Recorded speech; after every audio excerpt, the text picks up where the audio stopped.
Nobody inside St. Huxley's medical center expected a single line of code to shake the monarchy, but that's exactly what happened. A tiny digital mismatch, just a misplaced name, a protected database sent shockwaves from a quiet California maternity ward all the way to the gates of Buckingham Palace. And the strange part? Every attempt to hide it only made the situation louder. Behind closed doors, officials panicked. Outside, the press circled with the kind of hunger they only get when a secret is about to spill. The palace had survived scandals before, but this one was different. This time, the truth wasn't whispered by insiders. It was written inside the system itself. And everyone understood one thing: if this anomaly was real, it could undermine decades of royal history. But the real drama wasn't just the glitch.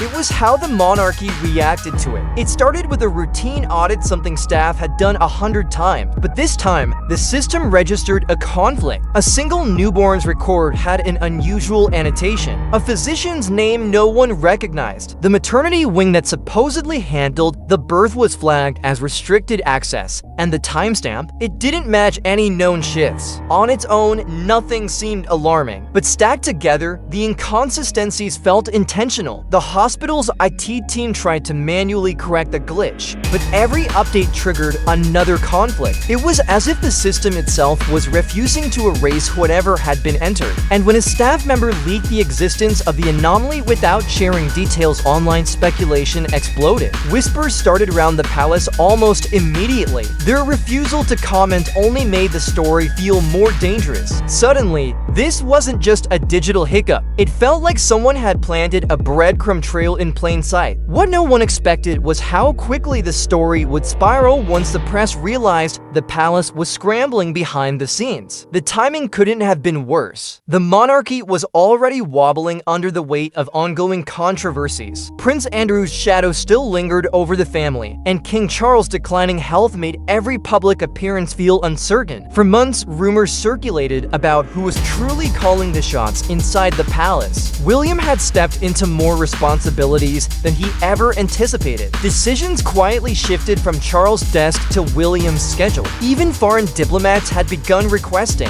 meetings with William instead of the king. So when a strange California hospital glitch pointed towards something that could be interpreted as a hidden connection to the royal family, it landed like a spark in dry grass. Palace advisors were already managing the public's fading trust. Now they had to deal with a rumor that could shake the throne structurally, not emotionally. And everyone inside those walls knew a simple misstep could throw the monarchy into a constitutional argument the world had never seen. But the issue wasn't only the glitch itself, it was how different members of the royal family reacted to it. When the palace convened its first emergency meeting, the room fractured instantly. Camilla, calm but visibly tense, insisted the matter be handled quietly. Her argument was simple: silence maintains order. She believed any acknowledgement, even a denial, would validate rumors that didn't deserve oxygen. Princess Anne had the opposite reaction. Direct, firm, and impossible to intimidate, she demanded immediate transparency. To her, the longer the palace waited, the guiltier it looked, and had always believed the monarchy survived because the people trusted it,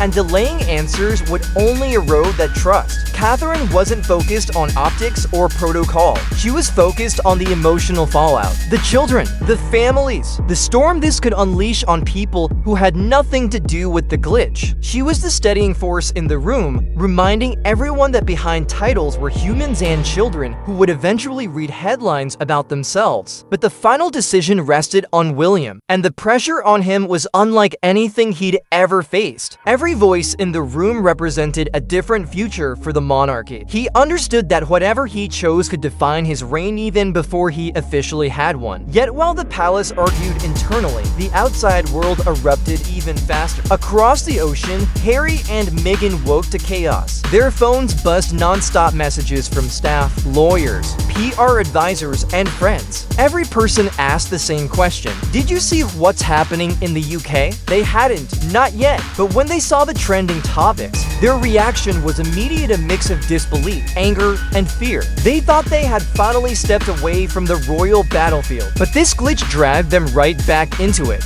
American media didn't wait for facts. They filled the gaps with their own assumptions. Talk shows speculated wildly. Tabloids tabloids pieced together timelines that made no sense. Some even suggested the record might involve the Sussexes despite having no evidence. Suddenly, Harry and Meghan's silence looked suspicious, even though they had no connection to the anomaly. Their PR team debated whether to release a statement, but every draft felt like it added fuel to a fire they didn't start. For once, they stayed quiet, not because they wanted to, but because there was no safe move. And the longer they stayed silent, the more the world speculated about what they knew. Meanwhile, back in London, pressure mounted from every direction. Reporters began receiving encrypted messages from unknown sources' claims that the metadata inside the hospital system wasn't random. Someone suggested the anomaly looked manually adjusted. Another hinted foreign intelligence agencies had inquired about the record weeks before journalists found out. Nothing was verified, but that didn't matter. The media thrives on smoke, not fire. Parliament quietly began asking questions. Could foreign medical documents affect hereditary succession? What would happen if a birth record contradicted official royal announcements? The conversations were hypothetical, but the fear behind them was very real. Camilla pushed the palace's preferred journalists to downplay the story.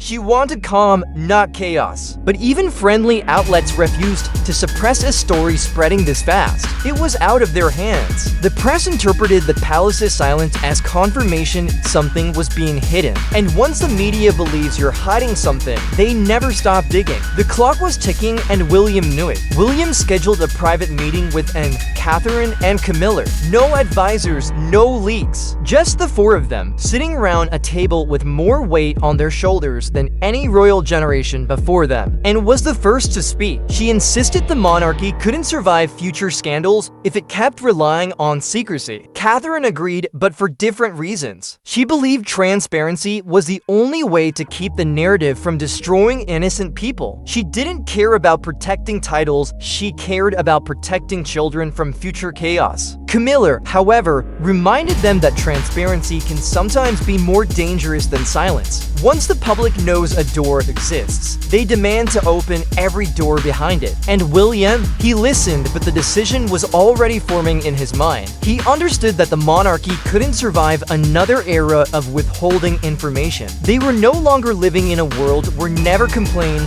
never explain protected anyone. By the end of the meeting, William knew what he had to do, but he also understood the fallout. When William stepped up to deliver his address, the world went silent. This wasn't a stiff, rehearsed royal speech.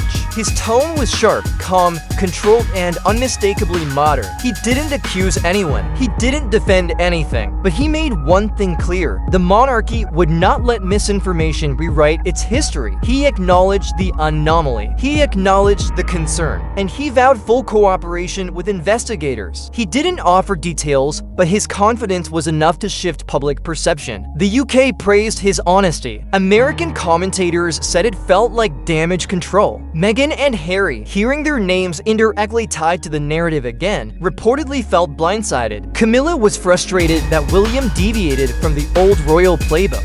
Charles watched from the sidelines, his own authority fading quietly in the background. But the world agreed on one thing. William had stepped into a level of leadership that no one, not even the palace, had prepared for. In the weeks that followed, a subtle shift took place. William became the monarchy's center of gravity. His ability to speak clearly, directly, and without fear made him the public's new anchor. Catherine emerged as the emotional compass of the institution, someone who reminded the world that even royal lives are touched by uncertainty and fear, and always steady became the quiet enforcer of truth. Her presence reassured the public that someone inside the palace wasn't afraid to challenge the system. Camilla kept the internal structure from collapsing, even if she didn't always agree with the new direction. And Charles stepped back, not by choice but by necessity. His influence faded as the spotlight shifted toward the next generation. Across the ocean, Harry and Meghan watched the new dynamic unfold. For the first time, they weren't the ones driving the narrative, and that left them uncertain about their place in the story. Yet one thing remained unresolved: who leaked the anomaly? Who planted the breadcrumb that nearly destabilized the monarchy? That question still hangs in the air, and the silence around it feels intentional. In the end, the crisis wasn't really about a hospital glitch. It was about power, secrecy,